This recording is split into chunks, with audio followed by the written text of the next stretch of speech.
This week, you get 3 tips to beat employee burnout without unplugging. So many times, the advice for beating burnout is, hey, just unplug for a while, don't check your phone, don't look at your email, and just try to relax.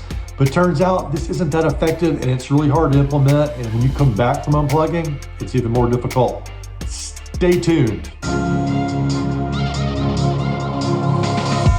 Welcome back to the show where high achievers get productive, get promoted, and get the corner office. Make sure to subscribe below so you get notified every week when a new episode comes out. So have you ever been told when you're feeling a little burned out, hey, just unplug a little bit?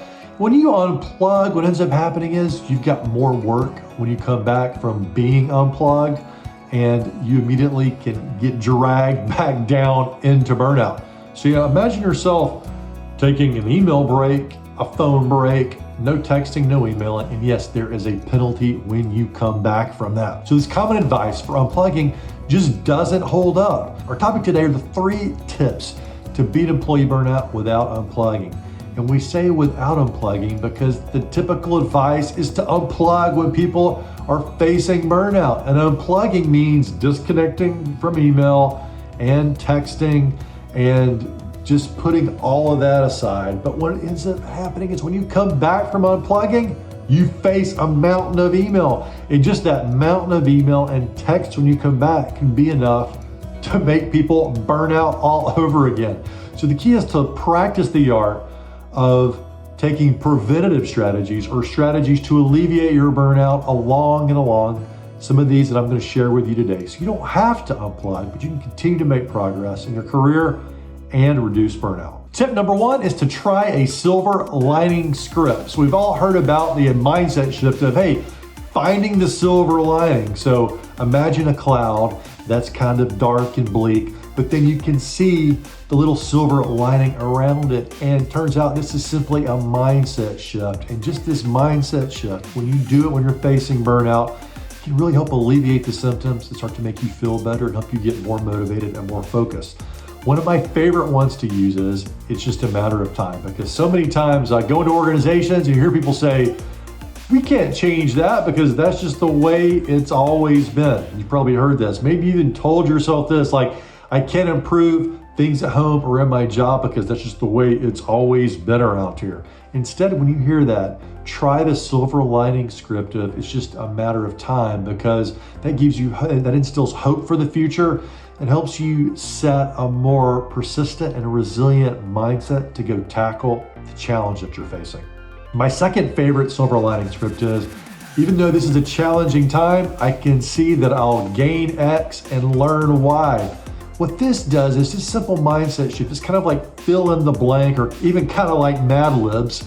It basically turns this challenging experience that you're facing into an experience to what you can gain from it and what you can learn from it that can propel your career forward in the future. So let's break this silver lining script number 2 down just a little bit. So flipping this experience around, I can see that I will gain experience and I will learn a new skill set, for example. Or I can see that I'll gain new relationships and I will learn to be more resilient in the future. You can see how these troubling challenges that we face day to day suddenly become an opportunity for our professional growth and to expand our network. The third favorite one is X happened and I'm choosing to view it as Y. So those are the 2 blanks to fill in.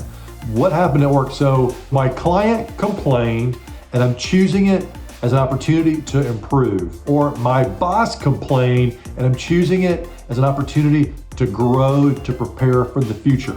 You can see how that silver lining script also builds a more proactive mindset. And in some circles, they would call it a growth mindset. Shout out to Carol Dweck, who wrote the book Growth Mindset, which is another topic which I'll cover in a future episode. But try one of these silver lining scripts and notice how it can help your burnout. Tip number 2 to beat burnout without unplugging is to give yourself something to look forward to after work. So many times we work hard all day, we get to the end of the day, and we're just trying to figure it out.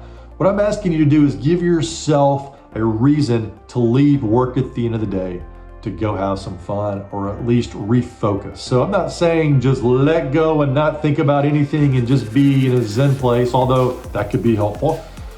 give yourself a reason to shut it down, to close down your email, to close down your monitor. It could be related to going for a walk with your family. It could be going to cook dinner, going out on the town somewhere, but 2 to 3 days a week, give yourself an activity to go do, to go have fun. Because having that reason to disconnect will give you a end of day ritual to wind down. So for me, oftentimes it's coaching kids sports, coaching tennis, basketball, or soccer gives me a reason to shut down, or it's preparing a special meal for my family, or again, going for a walk, going for exercise. That alone can make a big impact in your day. But the key is to give yourself that reason. So right now, okay, start thinking about, or after this video, start thinking about, as we wind down today, what's an activity that I can give myself to look forward to? And just by giving yourself something to look forward to can make all of the difference. And also help give you something to look forward to. It's like placing a light at the end of the tunnel. So imagine, when you're experiencing burnout, it can be like being in a dark tunnel sometimes.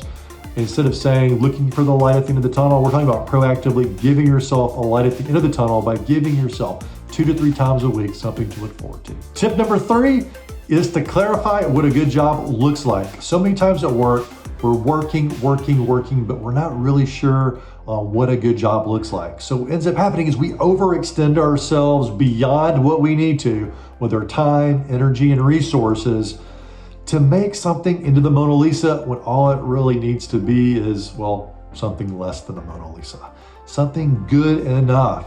And so the key is ask your client, ask your customer, ask your boss, or the other group in your company that you're working for, perhaps, what does a good job look like for them? And then deliver on that. But if you're not clear, what ends up happening, again, we spin our wheels to the point of exhaustion and burnout. And this is such a powerful tip.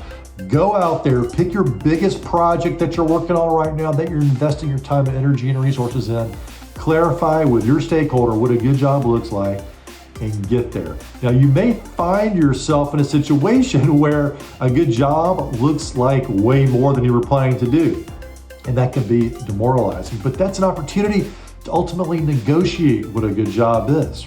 So say, maybe I can't deliver exactly that, or I don't want to, or we don't have the time and the resources to deliver exactly that, but we can give you this. Is that good enough? Is that gonna meet your requirements? And oftentimes, if you negotiate, you'll be able to come up with something that you can deliver on for you and your team without burning out. Now, the beautiful part about these strategies is that you can do all of them without unplugging, right? You don't have to get off text. You don't have to get off email.